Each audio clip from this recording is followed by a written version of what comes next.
speech pathology.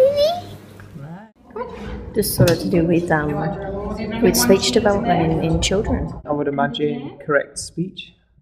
Helping kids learn appropriate speech and how to pronunciate. You do seem to work with kids, and when I've asked friends and peers what does a speech pathologist do, they tend to sort of answer, we help kids speak. Is that all a speech pathologist does?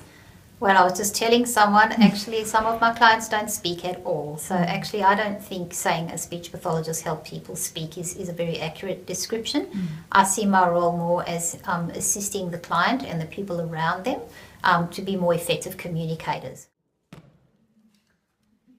And the other thing I do quite a lot of is feeding. So children that may need a specialised plan if they're still developing feeding skills, as well as fussy feeders who are quite good at swallowing and chewing but won't touch a whole range of foods. So just helping people speak is probably very limited.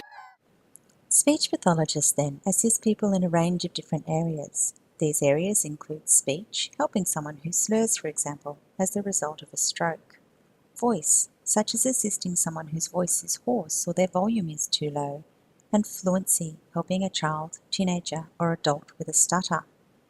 They also assist people in all areas of language. This can include social communication skills, comprehension of language, as well as expressing language, such as how we put sentences together. This also includes reading and writing skills. Swallowing, including assisting someone who has difficulty swallowing, or mealtime management due to the effects of dementia, for example. The speech pathologist may also help with multimodal communication, for example, showing someone how to use assistive technology. What does a speech pathologist do, Miles? Help people swallow, communicate and Speak. speak. This scope of practice for the speech pathology field is guided by a set of standards produced by Speech Pathology Australia. Called Competency-Based Occupational Standards for Speech Pathologists, these standards also provide the framework for how clients should be provided with treatment when accessing a service.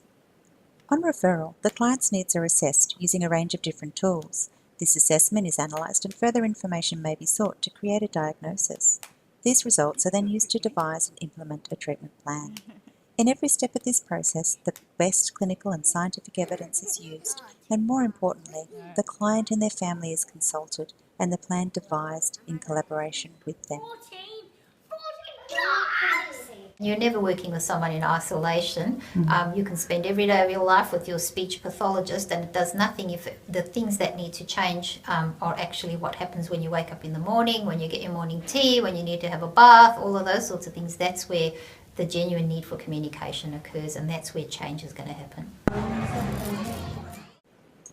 This holistic approach is part of an overarching philosophy adopted by speech pathologists called the International Classification of Functioning, Disability and Health, or ICF, from the World Health Organization. The ICF recognises the critical roles played by social and mental health and focuses on the impact that problems with body structures or functions can have on an individual's capacity to undertake normal tasks or participate in activities that they'd like to. Based on more about how the child gets on in the community and what are their needs, what are the things they need to achieve, rather than you need speech therapy or speech pathology. It might be, I need to be able to communicate with my peers, I want to develop friendships, I need to be able to express my needs and wants, I need to be able to eat and swallow safely. Speech pathologists are also bound by a code of ethics that outlines principles such as beneficence, truth, fairness, autonomy and professional integrity, as well as duties towards clients like giving accurate, timely information, seeking consent, honouring confidentiality, and ensuring relationships are never used for personal gain. The Code of Ethics, together with the competency-based standards, also provides guidance around professionalism within the industry, duties to employers, to the profession and to colleagues. One area specified in the CBS is to ensure that each professional keeps on learning. Speech Pathology Australia also has a professional self-regulation scheme, and that requires all of us to keep up with the latest developments. So far from just teaching kids to speak, speech pathologists work with clients of all ages around a number of different areas in communication and swallowing. Pizza pudding. This is going to be directed towards childcare workers. Yeah. Is it appropriate for them to approach a parent and say that they think the child has a communicative disorder? Absolutely. I think they're one of the key people. What happens with families is you get to know your child really well, and so you understand everything they say and you kind of learn to work around them. I think childcare workers are the most appropriate people to identify where something is not quite right and perhaps needs some sort of assistance. And the way I put it is that even as a speech pathologist, I basically work with one child at a time. As a childcare worker, you're working with 20 children at a time every single day. You know what a 4-year-old looks like, what 4-year-olds do, and you know the typical range of 4-year-old behaviour, because across a year you've spent 350 days, if you took some leave or whatever, with 4-year-olds and with a range of 4-year-olds from a range of backgrounds. So I think childcare workers are probably the people most able to accurately identify when a child isn't meeting the expected sort of developmental goals. And I think that's a great resource, and I think they undersell themselves because they often think, oh, I'm just a childcare worker, what do I know? I actually think they've got heaps more experience than anybody else in terms of just experiencing what is typical development. And is there a tip of how you might approach a parent without causing offence or concern? Do you understand what I mean? Yep. I think that's a huge concern for a lot of childcare workers. So it's probably first having a relationship with the parent so that they trust you.